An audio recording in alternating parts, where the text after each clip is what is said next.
Prepare to experience the strongest radio allowable by law. Secrets will be revealed. Myths dispelled. From the studio gym where excuses never apply, it's Superhuman Radio with your host, Carl Lenore.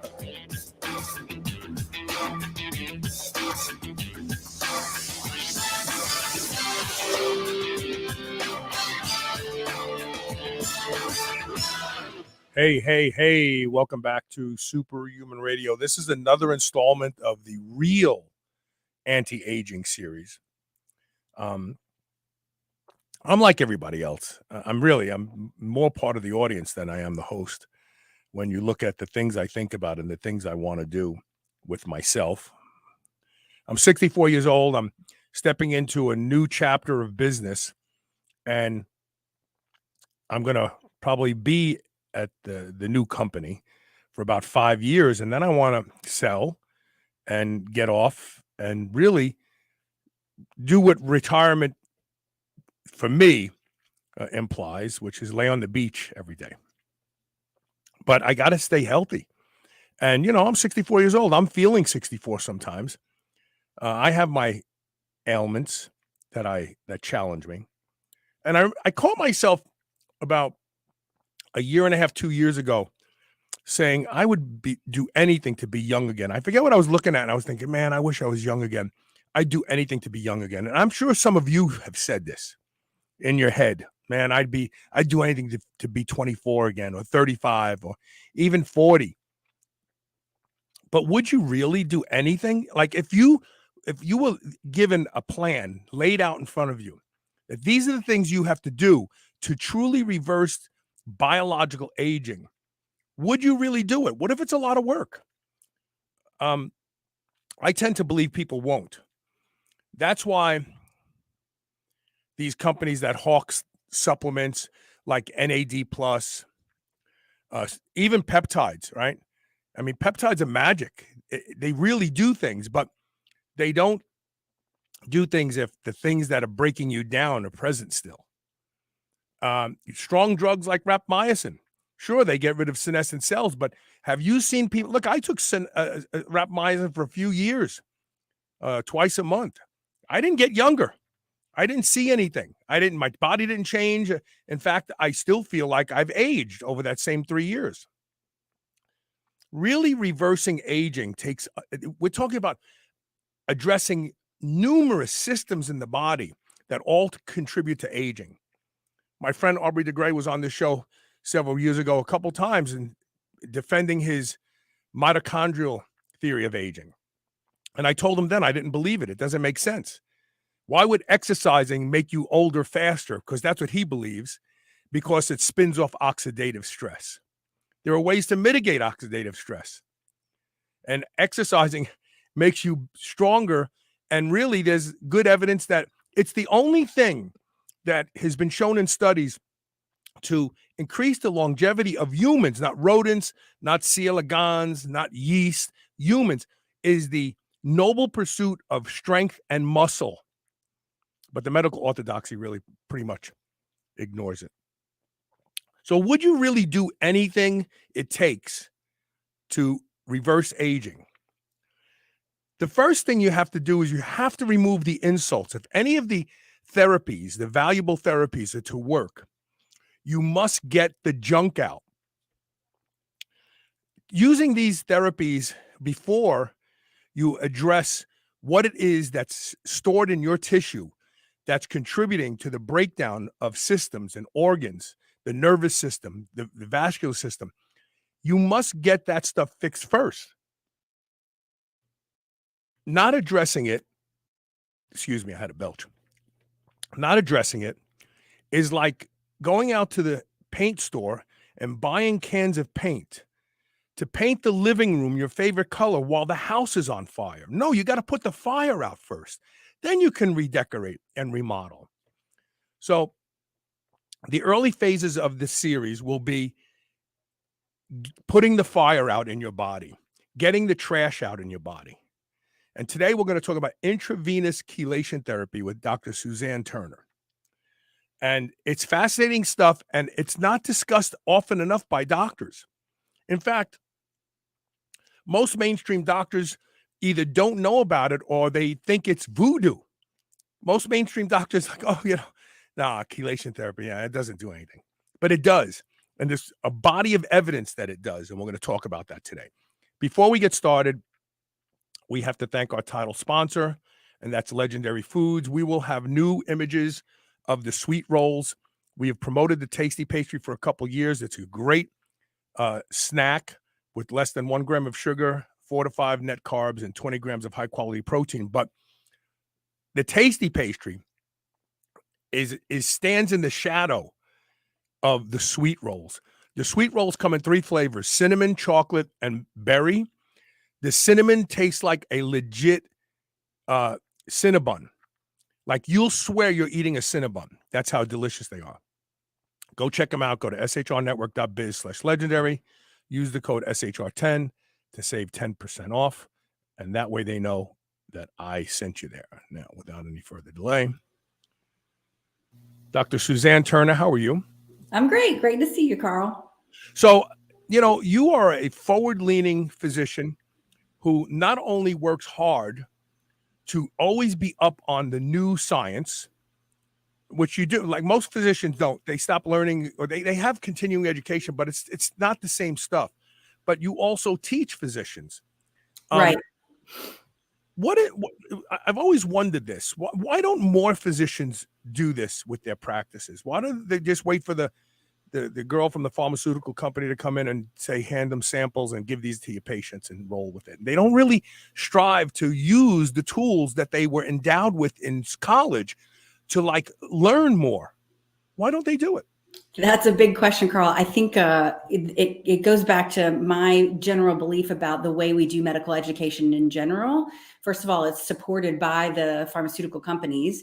And second, it is designed to, one of the things that happens is there's a lot of squelching of curiosity when you're in school, that the people who are teaching you, because of the busyness and because of the lack of extra other supportive staff, there's not a lot of time to teach you. So you asking a question comes across as a burden, and that gets translated in the way you respond to the question. So then the student ends up feeling like a burden for asking a question when that's what we're there for. So I think the beginning starts with medical schools not encouraging curiosity. And I think that's one of the things we lose as we age in lots of professions, not just medicine. And then I think it persists when we're led by the insurance companies to believe that we should be seeing 30 to 60 patients a day. I have been blessed with the decision in my business as well as the success to take the time. I only see about 3 or 4 or 5 at the most patients per day. And so a lot of time of my day is spent doing the research. And I'm amazed at what's out there. Every day I'm amazed. Oh my gosh, I would never have imagined there's research on albumin as an anti-aging marker. Mm-hmm. There's research on alkaline phosphatase as an anti-aging marker. And so if you actually take the time to go and do the research, I probably spend 2, maybe 3 hours a day reviewing journal articles. There's mm-hmm. ways to set it up to make it easier. You can have them sent to you from Google Alerts off of mm-hmm. Google Scholar. There's ways to make that easier for you, but it'll just pop up in your email with a specific subject that you might be interested in studying about. Right. But it does require time. You have to go back and do the research. You have to learn what the pitfalls of every of article journal writing can be, so that you can learn who's a reliable source and who's not, and how to interpret the data. And just because someone is supposed to be a reliable source like JAMA doesn't necessarily mean that they're the end all be all for all information. So mm-hmm. you have to balance what's available with the source and with the people that are there, and actually get on the phone and call some of these people and ask them questions. So it does require extra time, which I have been able to get because of the kind of medicine that I practice. I do a membership model, and it's just easier for me to do than it is for someone who's in a volume practice. Fascinating. So chelation therapy has been around a long time, right? Yes. Like how long? Like 100 years? Probably at least since the 1920s. They've been using various things to pull out all kinds of metals. So we're looking at pulling out calcium, iron, lead, and mercury. I'm not sure we always thought that those things were a problem. Lead and mercury. At some point, they were using mercury as a treatment. So I think that's ended in this century. That's when we've been pulling things out and noticing that it was associated with heart disease and blood pressure problems, that there was a correlation between those things. And so there's been much more of a focus on trying to get that tested. There's also been a lot of research in treating some of the more neurodegenerative diseases, because we realize there's a correlation with high levels of metals and those disease states, neurodegenerative disease. And yes, last week or a week and a half ago, we did a show on chelation therapy using EDTA suppositories, but not everybody's willing to stick their finger up their bum every night for 45 days. So, and those of us who have a clinic close by, and a session maybe being around $150 or so, is that the general number for intravenous chelation? Exactly. We usually do a package of several, depending on the results that we get on their tests. Yep. Right. But the intravenous works faster. It works better. So those of us who are like in a hurry, like, I don't want to wait 45 days to know if this is working, I want to get it done. Intravenous chelation therapy is the way to go. But because it works so much better, there is some work that has to be done beforehand, right? You have to run tests on people's kidneys and stuff like that beforehand. Talk about exactly. So we do a lot of blood testing on them ahead of time. I'm looking at urine tests for their heavy metals load, and we'll usually do a urine test before so a first morning void. Then we'll give them a little tiny oral dose of a chelator, and then have them collect all of their urine for the next 6 hours after their dosing. So we call it a pre and post provocation testing. Those are pretty easy to do. They run about $100 for the pre and $100 for the post. We will also make sure their electrolyte levels are good to begin with. So magnesium, phosphorus, all those things to begin with, because this is not selective. Unfortunately, it's not selective. There are certain metals it's more likely to pull, but it will also pull out important things like iron, like calcium from bones. That's an interesting subject unto itself, is the benefits of doing a little bit of calcium chelation, because of how it triggers that stress response in the bones, much like exercise might do. And so there's a lot of interesting research around osteoporosis, and usually using chelation therapy for treating osteoporosis. Really? And I would think that would contraindicate, because you are getting some of the calcium that's being removed from tissue, but some from bone as well. So that's not a threat, huh?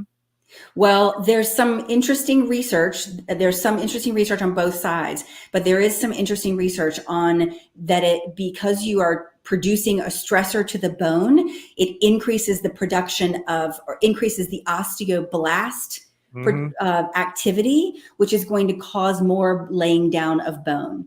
So obviously we have to monitor their levels, their blood levels of calcium, so they're not going too low. Your body will do all it can to maintain the calcium level in your blood at a set rate. So unless the body is very stressed, it will maintain that blood level of calcium very stable. If we're doing something like IV chelation and we pull out some of the calcium from the blood, we'll then take the calcium from other sources, from cells, from the bone, in order to maintain that very stable, much like it does a pH, maintains the pH very stable. It tries to maintain the calcium level very stable as well.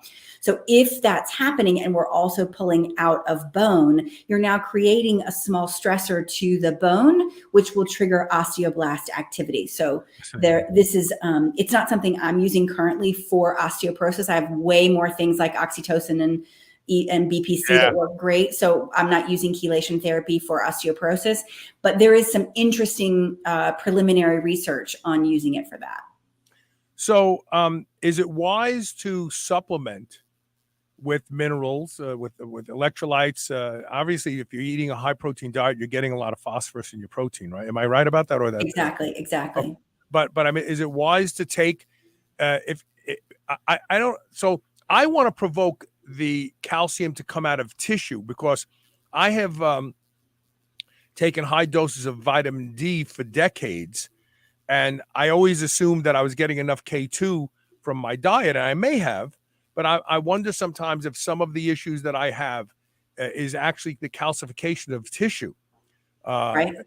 So if I want to provoke the body to give up the calcium in tissue, and my heavy weightlifting, which continues, will also help remineralize my bones, do I want to take a calcium supplement, or do I want my body to go after it from tissue? Will it take it specifically from tissue? So I'm a big fan of the vitamin D K2 treatment, and not supplementing with, because of the very reasons you describe. So unless they're showing low levels of calcium, I almost never supplement with calcium, but I will supplement with magnesium and phosphorus and sodium and potassium, because they are going to lose all those things. And we're monitoring them fairly regularly over the course of the IV chelation therapy. Okay, so so you will supplement as needed depending on their labs, obviously. Right. But what about iron? So that this is a slippery slope, right? Because I actually crashed my iron a little bit going after it too hard and trying to reduce it, and I felt so weak and lethargic. But I eat a pound of beef a day, and if I take it with vitamin C, I'll absorb even more of the iron. So I feel like I'm better now. I got it back up. I'm actually going for iron test tomorrow. But what about iron? If you start seeing someone's iron dropping because of chelation therapy, will you give them an iron supplement? Will you give them a shot? How do you manage iron? So I'm going to give them iron therapy. I'll do probably iron in my mineral supplement. And so they're going to be on something for some sort of mineral, either by IV, because that's the easy way. They're coming in for IV anyway. I'll be giving them some IV minerals. And one of those will be iron, but I also will have them supplement with oral at home while we're doing the chelation therapy. Now, that's very individual dependent, because some of our patients will have high iron levels to begin with. And so I'm using it. Iron is one of the things I'm chelating. Right. So this is a very individual dependent. And then when we begin this therapy, we titrate them from a super low dose. So it's very individualized.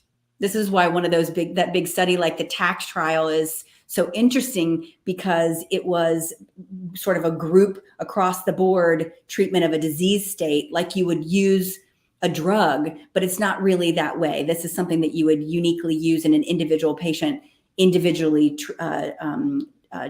tested and titrated. So if you're going to give IV minerals and iron, do you give them in the same session as you're doing the chelation therapy, or do you have to offset it by hours? Or because the chelation therapy IV, the way I understand it, it's rapid. It gets into the blood, it goes through the body, and it comes out. It starts to help chelate and extract things rather quickly. So do you have to wait a certain number of hours before you give the minerals? Otherwise, you're just chelating the minerals you're putting in?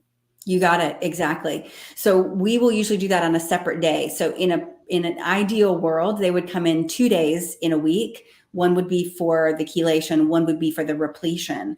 Most patients are unwilling to do that because the chelation itself, the IV, takes about 2 hours. Mm-hmm. And so we'll do the chelation therapy on one day, and we'll either have them supplement orally, or we'll have them come in for a second dose that same week. But the second dose will be of minerals repletion. When you're using chelation therapy, where are these minerals and metalloids excreted? Are they excreted in the stool? Are they excreted in the urine, or both? In the urine. So the chelator acts, chelation means claw, and it sort of acts like a claw. It grabs hold of the metal and holds it in place and then pulls it out. Some of them are more, they like to grab the chelators that we use primarily is EDTA. and there are certain metals that are more Have a attracted. higher affinity. Yes, higher affinity. Thank you. More attracted to the chelator than the other, and so you'll be more likely to pull out lead and mercury than you will other metals, but you will get some of the other metals pulled out, and they all come out through the urine. And I've been told that the chelator is kind of a suicide molecule in that when it binds up these metalloids, it makes them unable to do the damage that free-floating mercury would do in your blood versus free-float mercury that's bound to the EDTA. Is that true? Exactly. Yep. Yeah. I experienced something yesterday, and I've never had this before. And I don't have any symptoms of a bladder infection. And see, I thought it was coming out in my stool. I didn't realize it's coming out of my urine. But yesterday afternoon when I urinated, the stream started pink, like cherry pink, not red, pink. And then shortly thereafter, a string of what looked like mucus came out in my urine. Could that have been a result of the chelator? It sure could. So we get worried about, one of the reasons we get worried about using IV chelation is if it's going too fast, it can cause some toxicity to the kidneys. So if you're running your IV chelation, and those can be signs of kidney toxicity. Mm-hmm. So it may be that you're running your IV chelation too fast. Or in this case, I've done too many days in a row of the suppository. So I actually took off last night for this reason. And I took 5 milligrams of thymosin beta 4 and 5 milligrams of BPC 157 in one shot yesterday. Perfect. Evening. Yeah. So just in case there's any issues going on with my kidneys. That's really wise. Yeah. You can get an interstitial nephritis because of the chelator itself. So okay. That's wise. I recommend only using the oral or the rectal chelators 2 or 3 days a week. That's how we do it. So I may be really cautious. I promise to first do no harm. So my goal is to do the best for the patient in as harmless a way as possible. Well, that actually makes a lot of sense because I've done enough research to understand the differences between the intravenous and the suppositories, the rectal. The rectal is only absorbed about 40% compared to the intravenous. However, the rectal stays present in the body for about 8 hours. Yes. So you're getting less, but it's working for longer. And as a result of that, I'm taking 1,500 milligrams of EDTA in each of those suppositories. So 3 days is equal to 1 session of intravenous. So I'm going to follow that direction. See, I've been doing them every day for 3 weeks. And because I'm, you know me, I do everything to excess. That will be on my tombstone someday. He died because he did everything to excess. But I'm going to just do 3 days a week moving forward and be patient. I think that's a good way to go. And on your off days, that's when I would do your replenishment. Okay. Yeah, I think that's a great way to go. So would I do 3 days in a row? Or would I do Monday, Wednesday, Friday? I would do Monday, Wednesday, Friday. Okay, cool. That's what I would for a patient of mine, I would prescribe just 3 days separated out. I have seen studies that claim that intravenous chelation therapy has the ability to remove plaque, arteriosclerotic plaque. And I found 2 studies that say yes, and 1 study that said no conclusion. But the study that said no conclusion was more of a meta-analysis or review of, and we never know what papers made it into the review. And, I understand the process, but so what are your thoughts on this? Do you think there's any benefits to people who have cardiovascular disease for intravenous chelation therapy? So there's 2 big trials that came out. I think they're done with the second one. I'm sorry, I don't remember. The TACT trial is the big one that people are familiar with, and it came out in 2014. And it was involving a fairly large group of people who were not tested ahead of time for whether or not they had metals, but they had pre-existing coronary artery disease, and they were unable to do other treatments for their coronary artery disease. So they put them through EDTA, disodium EDTA. There's two different versions, calcium and disodium. They put them through disodium EDTA chelation therapy. And I think it was 30 weeks. I'm sorry, I forget exactly how long it was. This was once a week for 30 weeks. And they also supplemented them with minerals, et cetera. And the only patients in that trial who showed significant benefit were the ones who were diabetic. So that's probably the most positive trial we have is that diabetic trial from that trial from 2014. They are repeating that study, and I'm not sure if it's completed or not, on another set of patients to see what the effects of that would be. And so that's kind of interesting to see how that comes out. That second TAC trial, TAC True, I think it's called. I can look that up, but I think it's called TAC True. That's coming up, and they're looking to see what the outcome of that one will be. So, but what did the diabetic group see in the way of coronary artery disease or plaque or anything? Did they see improvement in plaque? Really? It got rid of it. So I don't think it completely got rid of it. I think they were looking at, I think they used, what did they use? Coronary calcium score. Mm-hmm. I have to look. I forget. To see what their outcomes were. Their outcome was, they got 40 infusions of disodium EDTA, and their outcome was, I'll look that up and get back with you. I forget. We'll put it in your show notes. Okay.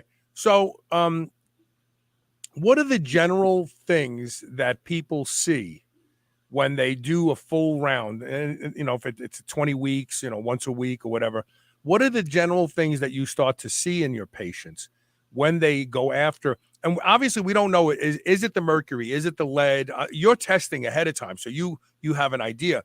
But a lot of the research I see, they weren't testing for that. But what are the general things that you start to see in people? Well, what's interesting is there's a good association between patients who have mercury. The big question is, why are people not able to process this mercury and lead? What's the problem, right? That's the question that everyone's asking, because lots of people have metal fillings and they have no problem with their mercury levels, right? That's not an issue in a lot of people. And so, and what's the exposure? Are we getting exposed through our water supply? Are we getting exposed through the air? The answer to that question is yes. So we're sort of treating them without, it's sort of putting the towels on the floor without turning off the water faucet. Right. And so, because we're continuing to be exposed, the concern is, where are we continuing to get this from, and how do we get this out? And so is this a matter of people also having another disease state? I know I'm not answering your question.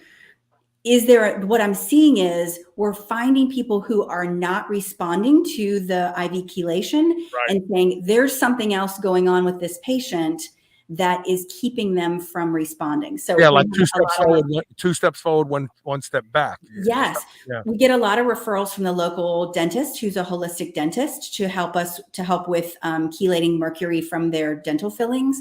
And she does removal, and then we do the IV chelation afterward.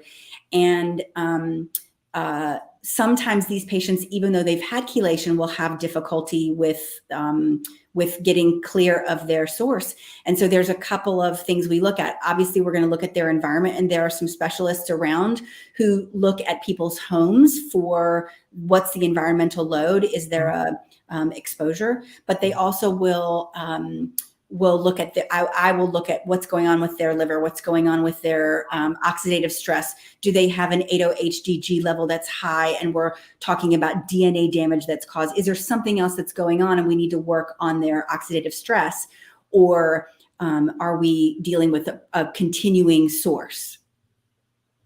What about, do you look at their selenium intake? Because I've heard selenium methylates mercury and allows the body to flush it out. I don't know if that's true or not. Yes. So you can use selenium as an easy chelator. You can use magnesium as a mercury chelator. So some of my patients who are very ill, so I have some Lyme and mold patients, we'll just put them on Epsom salt baths that they take every day for a year, and we'll see their mercury levels come down, along with all the other treatments that we do for their cellular health. One of the things we do is mercury Epsom salt baths. I'm sorry, magnesium. I asked my doctor this question, and he doesn't do it, but I would like to get a punch biopsy of my calves to see what's in the tissue. Can any doctor do that? Can any doctor pull tissue from my calves and with a biopsy approach and then send it off to a lab? If they had the instruments, yes. So most of the time that's done by the instruments. Yeah, most of the time that's done by an orthopedic surgeon or a rheumatologist, because they're the ones who deal with diseases like muscular dystrophy, where we'll be doing biopsies of the muscle. So an orthopedic or a rheumatologist would be the ones that would have that capability. But it's just a numb and biopsy. Are you sure you want that done? Yeah, because because my sister had this, my father had it, and I have it, and I think it would be a great gift to my children and their children if I could figure out, like, oh shit, this is what happens here. Look what's in my tissue. Maybe this is why the blood vessels are shutting down there. Because when I started to notice something, when probably about 12 years ago, I started to notice, and you hear patients talk about this, they have a buzzing feeling in their hand. Bzz, bzz, bzz. I started getting a buzzing feeling in my legs. That was the first thing. I had no numbness, no paresthesia, nothing. And I couldn't figure out what it was, but I kind of ignored it because I thought, well, it's not stopping me. Now I visualized my small blood vessels in my legs like a sea anemone in the ocean. When you touch it, everything goes and it shrinks and then it opens back up again. And I thought, I was probably experiencing something that was instigating vascular constriction on a whole branch of small blood vessels, where I was feeling them close and open. And it was causing this buzzing feeling because the nerves being fed by them were shut down and back on, shut down. It's like nanoseconds of your leg falling asleep. Zip, zip, zip. And I really believe this now. I think that people who come in to see doctors say, I have this strange buzzing feeling in my hands. And they go, it feels like electrical shock. Zit, zit, zit. I really think it's vascular. I really, really do. Just putting these things together now and where I am now and what I feel now. So anyway, I want to take a quick commercial break. I want to put this up. So tell me again where you're located exactly. Atlanta, Georgia. Okay. So there's a lot of people in Atlanta, and there's a lot of people who listen to this show. And the practice is called Vine Medical, and you can get there by going to vinemedical.com. And if you're serious, if you're one of these people who say, I would do anything to feel better, I would do anything to feel young again, I am seeing results for the first time in a few years. So I really thought until now that a wheelchair was in my future. But I am doing a series of things. I'm not doing one thing. I'm doing a lot of different things that I am starting to see better articulation in my feet. My balance issues are getting better. It wasn't in my brain. I thought it was my brain. It's just my lower legs. Strength in my lower legs are coming back. I literally have moments of feeling good. I have this, every now and then I have this sensation where I go, wow. And I realize it's a sense of feeling good. And the periods in between it are getting shorter and shorter. So I figure maybe in a few months, I'll always feel good instead of not, just having these moments of well-being. And it takes a lot of stuff. The human body is so complex. Anybody who tells you buy these magic beans and they reverse aging, run, because the body is so complex. You must address everything that's unique in your situation. You have to identify it. But I feel strongly about what I'm going to say. More people need to donate blood with regularity, and more people need to start getting chelation therapy. If you're 30 and 40 years old, start now, because you get the junk out This is real detox, not drink lemon in the morning and it detoxes your liver. You know, those detoxes work, but they don't get the stuff out of tissue. If there's toxins in your digestive tract, when they're there, like green tea chelates iron, but it's not going to suck it out of my tissue. It's only going to extract it from the food that's in my stomach when it's in there. People need to start paying attention to this stuff. Clean your house. Get your house clean before you start remodeling it. All right, we're going to take a quick commercial break. Stay tuned. We'll be right back.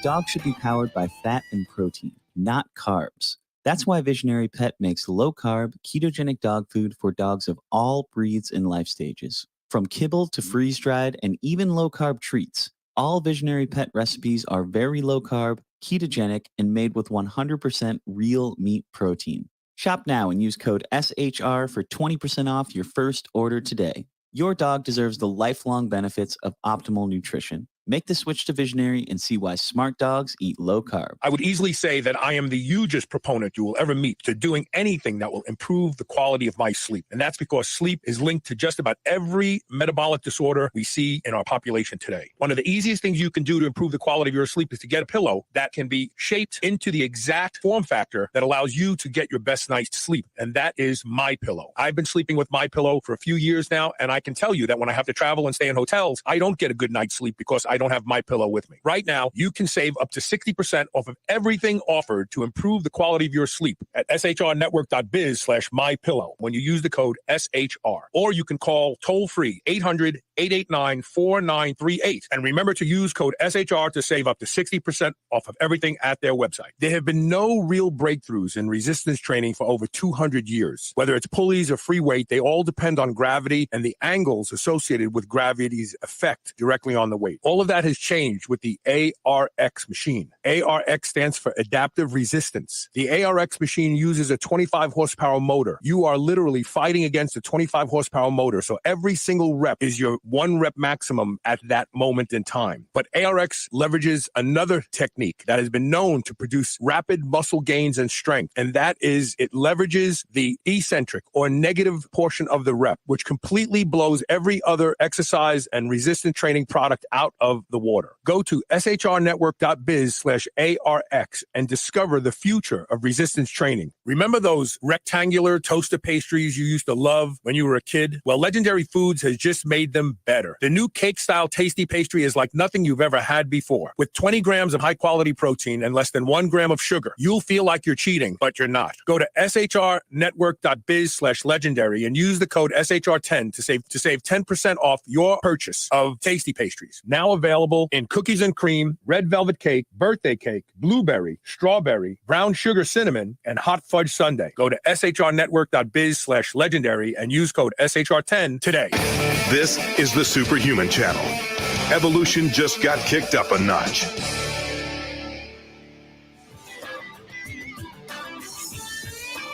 Welcome back. We're talking with Dr. Suzanne Turner with Vine Medical. You know, convenience is not a factor when you have to choose a doctor. If you have to drive to another city or fly to another city, that's what you have to do, because all doctors are not created the same, even if they came from the same universities. So I say that because you may think, oh, Atlanta, fly, right? I mean, they have to visit you one time in person and you could do the rest over Zoom, right? Right. So there you go. There's no excuse anymore to be stuck with a physician in your city. That sucks, because that'll shorten your life really fast. So what about the brain? I notice a lot of people say they feel lighter.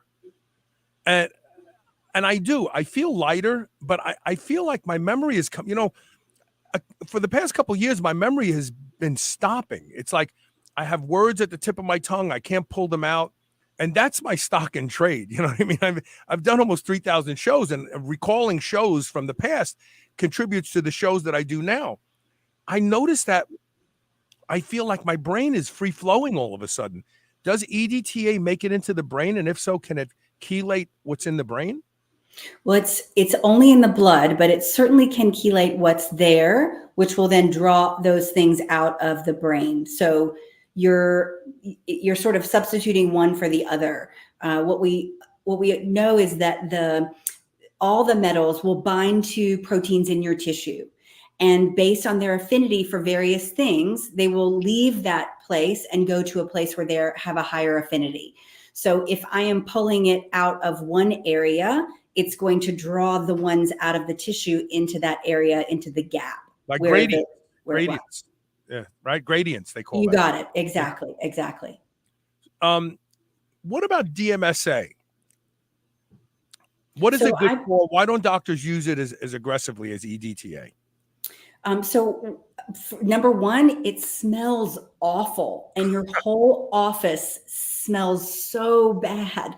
We had a patient with rheumatoid arthritis that we were treating with DMSA in the office, with chelation therapy in the office. And he did so well, but it was really painful when he would come visit, because he'd come for 5 days, once a year or twice a year. And I'm telling you, it was the office. It smells like it's a sulfur-based smell. So it really smells strongly like, what is it called? Creamed corn. What is it? Creamed corn. Oh, really? And it stays on the patient's skin, and they can't smell it, but everyone around them can smell it. It probably stays in their body for several days afterward. Wow. So I will usually give that orally on a once a week, once or every 2 weeks dosing. It still stays on the patient's skin. They still will have that side effect, but at least my office isn't overrun with the smell. So is there any relationship between dimethyl sulfoxide and DMSA? I mean, because they both have sulfur, obviously. DMSO? Yes. My biochemistry is not as great as it should be. So yes, but because I'm learning that DMSO is really good for a lot of things, like antifungal, antimicrobial. Yes. I mean, you could take it orally. I didn't realize that you could take it orally. So you can use it topically. That's how it's used a lot, because it helps to pull things in through the skin. Mm-hmm. So you can use it for it's used in a lot of cream bases to help pull into skin. It's just, you have to mask the smell. How long does someone have to? I know this is a hard question to answer, because it just depends on their exposure. And it also it depends on their continued exposure. You've got the issue of already accumulated, but then you have the issue of continuing to accumulate. But in your instances, how many sessions does someone have to go for IV chelation before they start to feel things or notice things? So you might notice a difference after about 10, but we do recommend that you, especially if your load is fairly high, we do recommend that you do at least 20 sessions.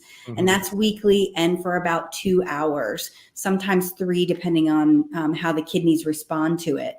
So that's the whole thing with IV chelation, is it has to be run very slowly, so the patient can't reach up and adjust the dial to get their faster treatment, because they may end up with that interstitial nephritis that we talked about. So a slow drip is fine, but faster than that's a problem. Is that damaging to the kidneys long term, or once you remove, like you just back up and slow things down, everything gets better? It should be that way, but there are cases where it can be permanent. But it should be reversible with slowing down and backing off. Maybe you need to start doing pedicures and manicures too. Right. Yeah, really. We did start using that brain tap. Are you familiar with the brain tap? No, tell me. It's a wearable device with headphones and a visor. It uses binaural beats to communicate, to get the brain into that N3 sleep stage, but while they're awake. It's very interesting. And they have some recent research. It's Dr. Porter out of Shands Hospital in Florida, I believe, is the progenitor of this. And they have some interesting research on its ability to improve the outcome of IV therapy if it's done during IV therapy. So really, that's why we're doing it. It's about a 20-minute cycle to do. And there's tons of different things you can listen to, options on the menu for while you're listening to the binaural beats. So Sean Wasson said he's donating blood Friday. Good for you, Sean.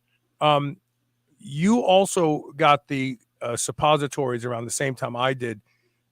Maybe you need to just do it 3 days a week too, and not do it every day. I don't know how often you're doing it, but it sounds like, don't follow me. If you follow me, you go off the cliff.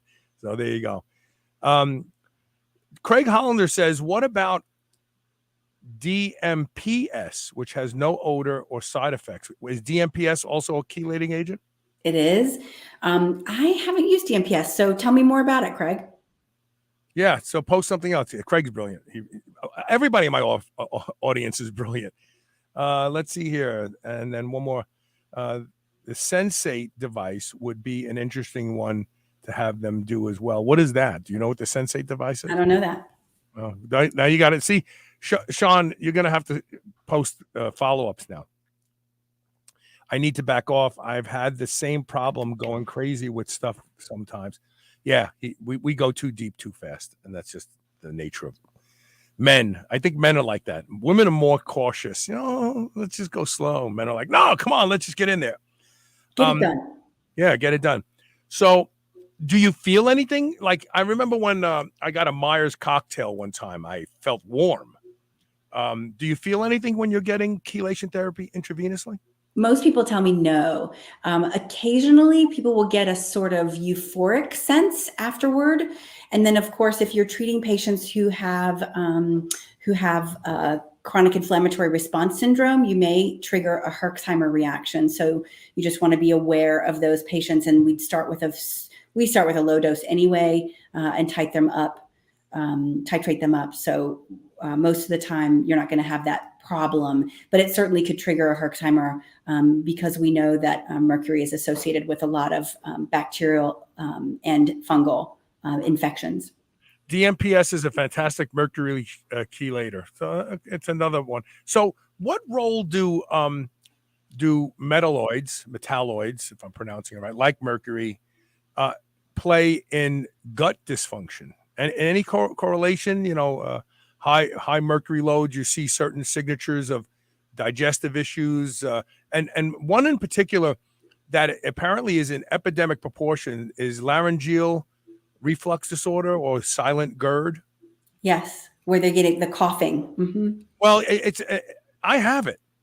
It's actually getting better, but it's getting better because I'm taking hydrochloric acid capsules in between meals. I think that's great. Yeah, well, so here's the fascinating thing about laryngeal reflux disorder. Everybody focus on it's GERD. It's typical GERD. Your esophageal sphincter is failing, either because of nerve innervation issues or pH of your gut. But the difference is you don't get heartburn because of the lack of pepsin. So there's no pepsin. Pepsin makes the hydrochloric acid stick to tissue, and then you get the burning. You get the heartburn, or in Italian, we call it agita. So silent GERD isn't any different than regular frank GERD, except you don't feel a burning sensation. So you need to treat laryngeal reflux disorder the same way you would do a regular reflux disorder. And there seems to be a correlation between pH and it. Like I'll get an episode. I'll actually taste like lemony coming up, and I'll take 2 of Bioptimizer's HCl tablets. It's 1,000 milligrams of hydrochloric acid, and it goes away. So I think that when the gut sees the pH drop, it goes, oh shit, close the hatch, and it closes it. But then it goes back, and there's a lot of reasons that as we get older, pH changes. It could be some bad pathogens, bad bugs in our gut. Carl, was that present after your bad bronchitis? Was it on the cruise ship? Where were you that you got that? This was before. It's so funny how this happened. I think high doses of caffeine really contributed to more than anything. I was doing cardio one day, and all of a sudden I had this hypersalivation feeling. I was swallowing saliva, and it just came on, and it literally, there was no like occasionally it got worse. It was like I didn't have it, and bang, I had it. And that's when I was using grams, literally grams of caffeine anhydrous daily. And we know that caffeine does affect the esophageal sphincter and make it relax and open up. Yep. So anyway, but the metals, do they affect the gut? Yes. Did you use BPC, open the capsule and take the BPC? No, should I try that? Yeah. I could squirt it in my mouth. Oh yeah. Yeah. So I just have them open the capsule and either put it in Manuka honey or yogurt or something and have them take it. So what does that do for the esophageal sphincter? Well, the animal studies show that it actually causes restoration of the lower esophageal sphincter. Oh, I'm going to start tonight. I got tons and tons of BPC 157 in the freezer. I think that study was done with sub-Q or intraperitoneal. You know, in the rats they use intraperitoneal, but in my patients, the outcome is better if you have them open the capsule. So I usually will have them take both. I'll have them open one and then take a full capsule at the same time. So I don't have capsulated BPC. I only have lyophilized injectable. Yeah. So would I reconstitute it and squirt it down my throat, or would I squirt it into a medium, like squirt it into yogurt and swallow it? Exactly. You could do it either way. You could do it either with bacteriostatic water or with some sort of carrier like yogurt. Fascinating. Oh, I can't wait to go home and try that. I have so much. I'm very fortunate to keep a lot of peptides on hand. So that's the first thing I'm going to do when I get home. We have to take our last commercial break. Stay with us. We'll be right back.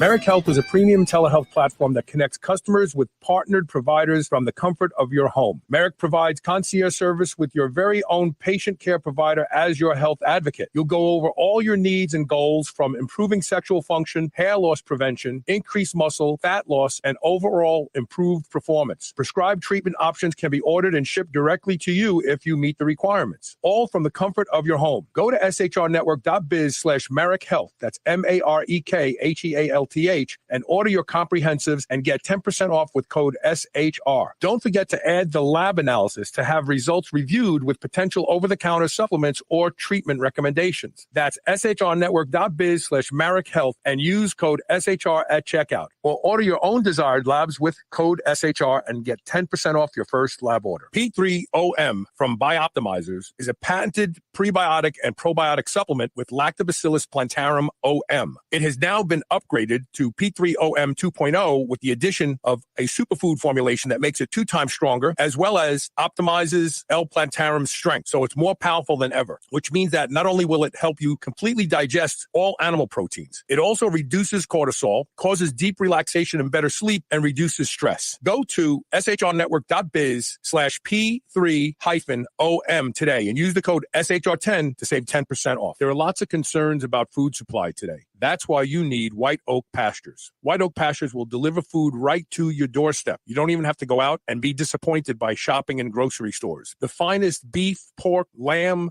duck, and more can be found at White Oak Pastures. And now they even have seafood. And best of all, White Oak Pastures has a negative carbon footprint, which means that you don't have to feel guilty for eating your ribeye. Go to shrnetwork.biz/White Oak and use the code SUPERHUMAN to save 15% off. Never before has a product been so appropriately named as Botanic Tonics Feel Free. This plant-based elixir combines a variety of different effective compounds, all from raw plant materials that at different doses provide you with completely different experiences. A third of a bottle puts you in the zone and makes you very focused and is ideal for a non-stimulating pre-workout. It also has a mild analgesic effect for us older lifters who have soreness and little pains and aches that keep us from training as ferociously as we want. A half a bottle will create a mild euphoric effect that will allow you to forego consuming alcohol but still be socially lubricated and have fun. I have never had a product deliver on its name the way Botanic Tonics Feel Free does, and I won't ever be without it, and you shouldn't either. Go to shrnetwork.biz/feel free and use the code SHR40 for 40% off your first order. I promise you, you will not be disappointed. Move over, superheroes. This is the Superhuman Channel.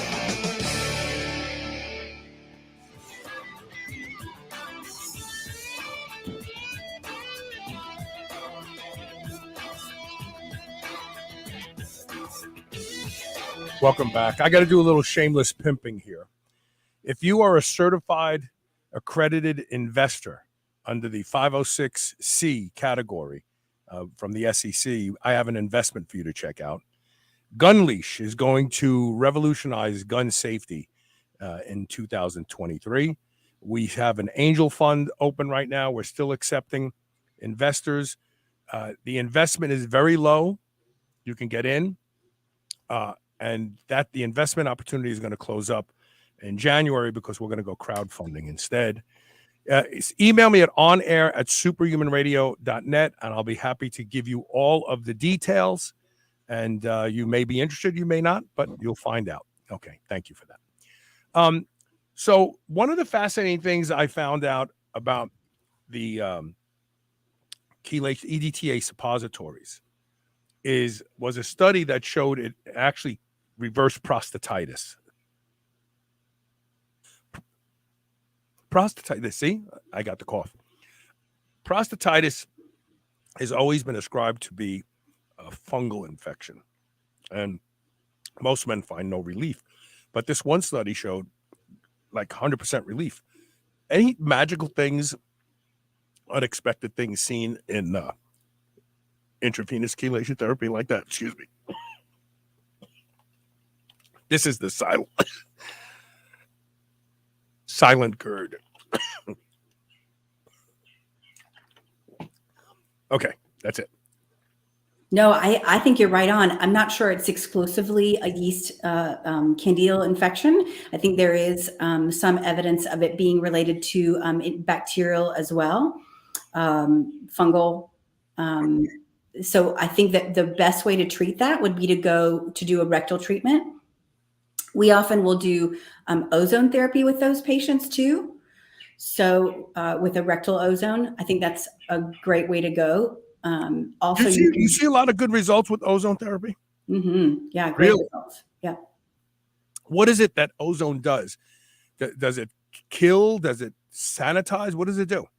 Well, in our office, we use both the ozone major autohemolytic therapy, and we use the UV light. So the combination of the two, if we're doing, most of the time we use the combination of the two. The UV light has more of the killing. The ozone acts as a at the cellular level. It upregulates the production of antioxidants. Mm-hmm. It will increase the production of peroxide, which will be killing to those. Get in while you can. With his old. Thank you. Sean got in. He's one of my people in my audience that invested already. I'm very happy about that. The upregulates NRF2, which helps with antioxidant production, and peroxide, which helps with the antibacterial, antifungal effects. They don't have as much ability to fight them off like we do. They don't have the antioxidant capabilities like we do. And so we use ozone therapy for that purpose, for both antibacterial as well as for tissue healing and cellular repair. So we know that iron is hyperoxidative. I mean, really causes a lot of oxidative stress. Does mercury cause a lot of oxidative stress too? At every level, at every tissue. Mm-hmm.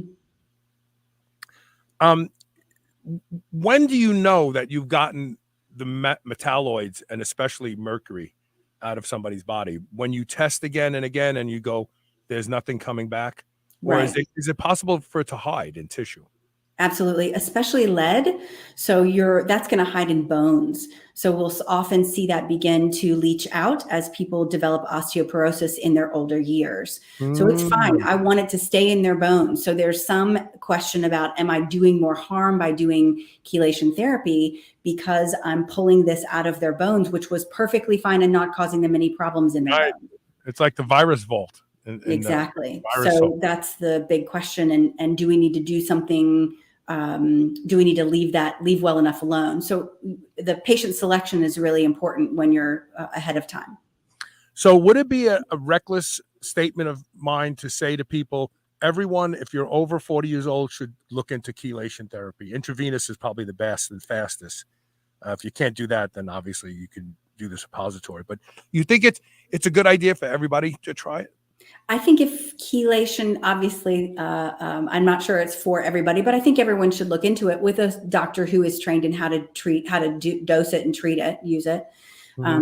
You have to be monitored very closely. It requires quite a bit of commitment on your part because it is weekly for at least 20 sessions, as well as monitoring blood levels. So you'll have to come back in to be sure blood's okay. So there's quite a bit of care that's involved and commitment on your part that's involved.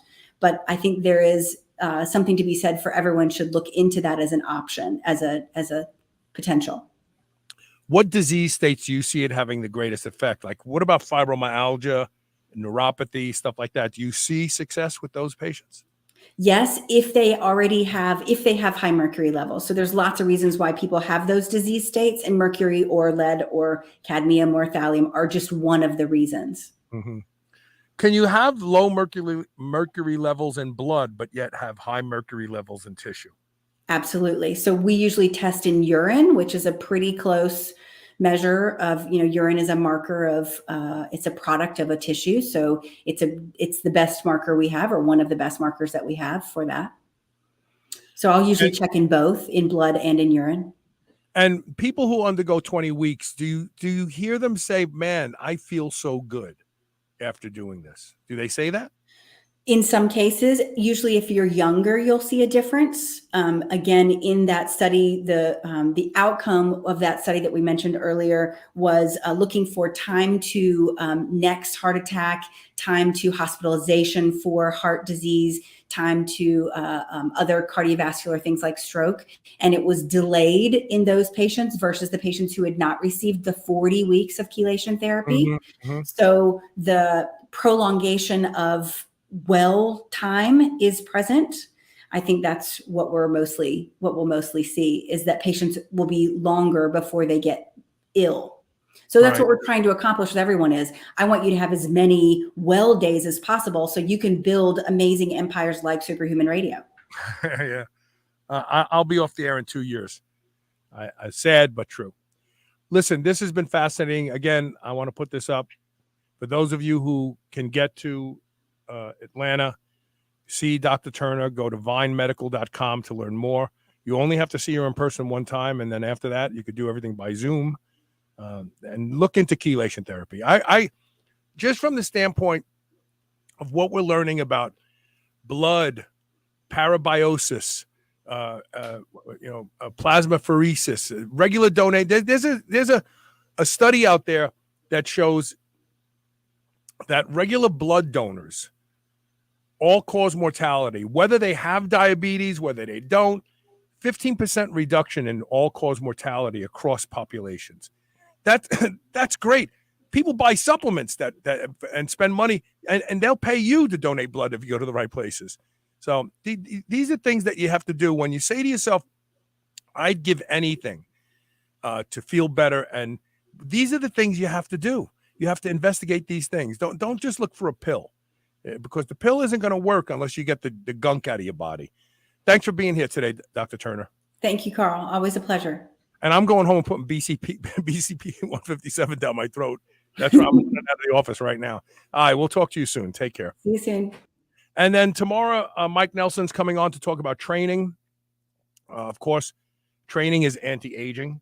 Again, the only thing that has been shown in science to prolong human life is the noble pursuit of strength and muscle. And if you're not doing that, even if you're sick, you'll fare better if you train.